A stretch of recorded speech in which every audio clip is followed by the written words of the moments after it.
Radical.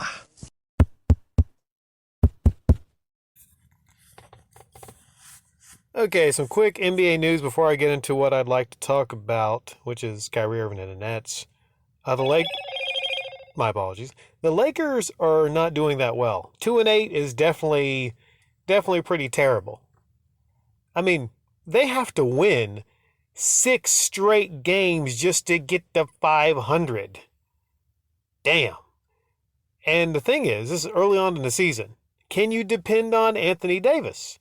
You could depend on Westbrook to be in the games, and he's playing a little bit better, but a so-so average Westbrook, that's not going to lead a team anywhere. LeBron, you might say, well, he's still really, really good. He's still really good to great, even in this point in his career, 20 years in, about 20 years in. He's still LeBron, but he's eventually going to break down. In fact, he didn't play in the last game, and something's just off with LeBron. He's missing shots he normally would make. So he's going through something. He's dealing with something. He just doesn't have that explosiveness, definitely, that you normally see from him. So you're the Lakers. You're 2-8. LeBron's on the sideline. What do you do? What do you do? I think if they lose the next game or two, then they pretty much know that they're not getting anywhere near the finals, near the playoffs. They're not going to be competitive. So maybe you do what you can to try to salvage the last years of LeBron. I would say my advice would be to move Anthony Davis. Maybe some dumb team will take him and give you lots of picks. Maybe some young players. Maybe they will.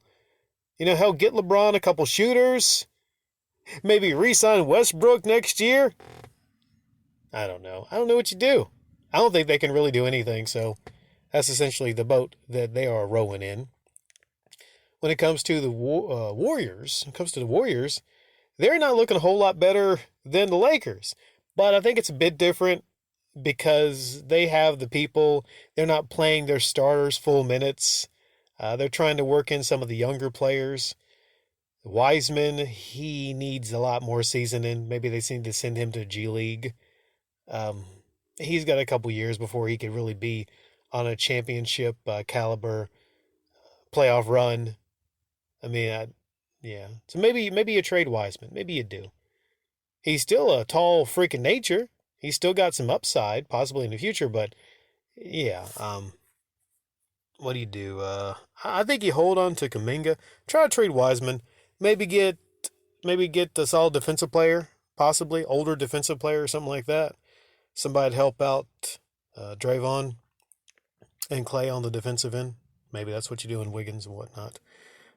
Meanwhile, the Warriors won their last game, but barely. They barely beat the Kings. Barely.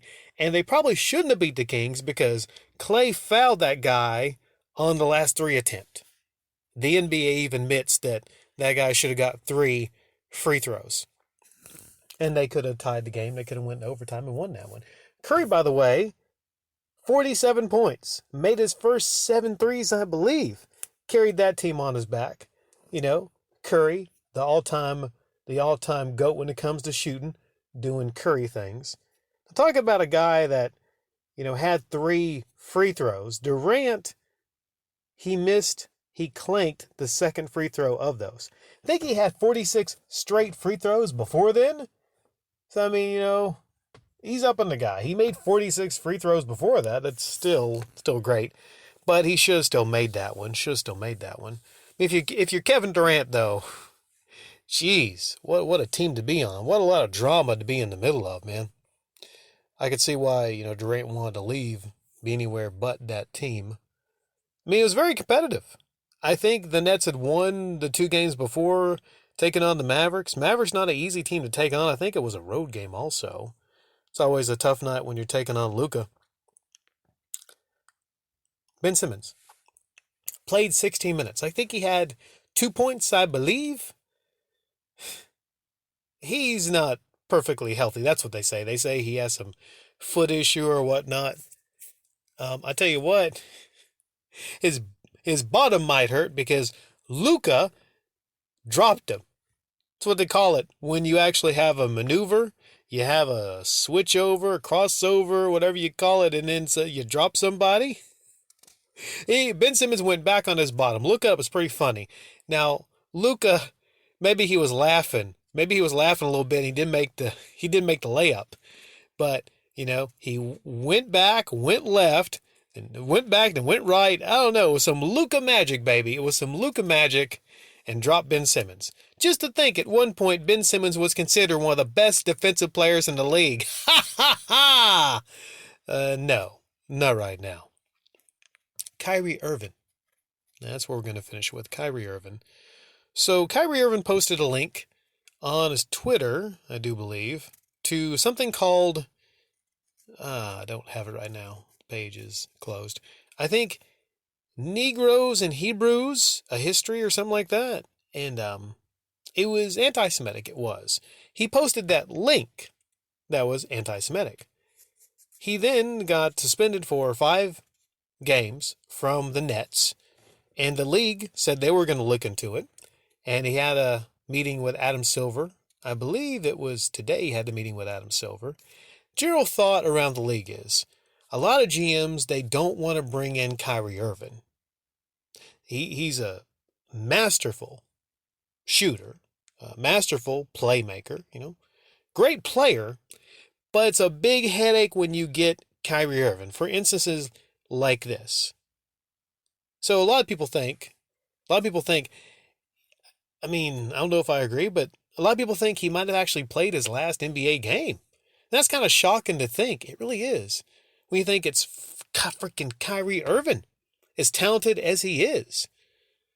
Kyrie and LeBron, one of the biggest clutch shots of all time in the NBA, by Kyrie Irving, towards the end of that one game. So, it could be over. Because a lot of GMs, they really don't want the headache of Kyrie Irving.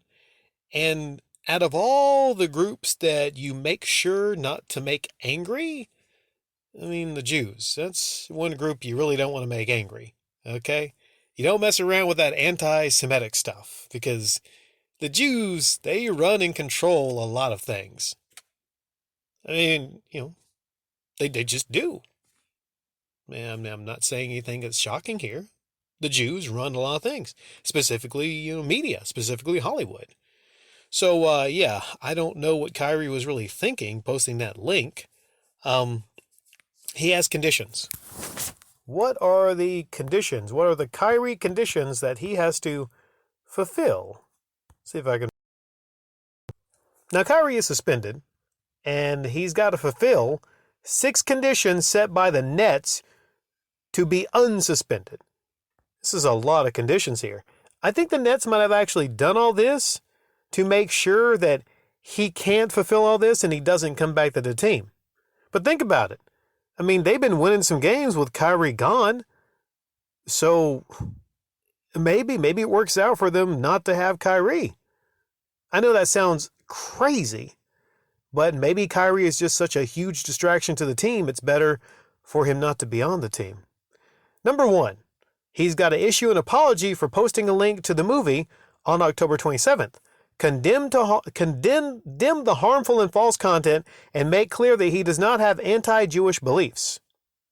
2, complete the anti-hate cause that Irving, the Nets, and the Anti-Defamation League agreed upon in their joint release on November 2nd, including a $500,000 donation towards causes and organizations that work to eradicate hate and intolerance in communities. 3, complete sensitivity training created by the Nets. 4, complete anti-Semitic/anti-hate training designed by the Nets. 5, meet with representatives from the Anti-Defamation League, as well as Jewish community leaders in Brooklyn. 6, meet with Steven Spielberg. I'm just kidding. 6, after completing 1 to 5, meet with owner Joe Tsai and lead franchise officials and demonstrate the lessons learned and that the gravity of the harm caused in the situation is understood and provide assurances that this type of behavior will not be repeated. Damn. He's only apologized so far for posting a link to the film. That's all we know of right now. When he was asked if he has anti-Semitic beliefs, he kind of brushed it off a little bit, be like, how can I have anti-Semitic beliefs if I know where I come from? Which wasn't answering the question, which would be a stern, no, I don't. I never have. I never will. I think he would have saved himself a headache if he just would have answered that. But, it's Kyrie being Kyrie. He's kind of loony. Isn't he also a flat earther? I don't know. But, yeah.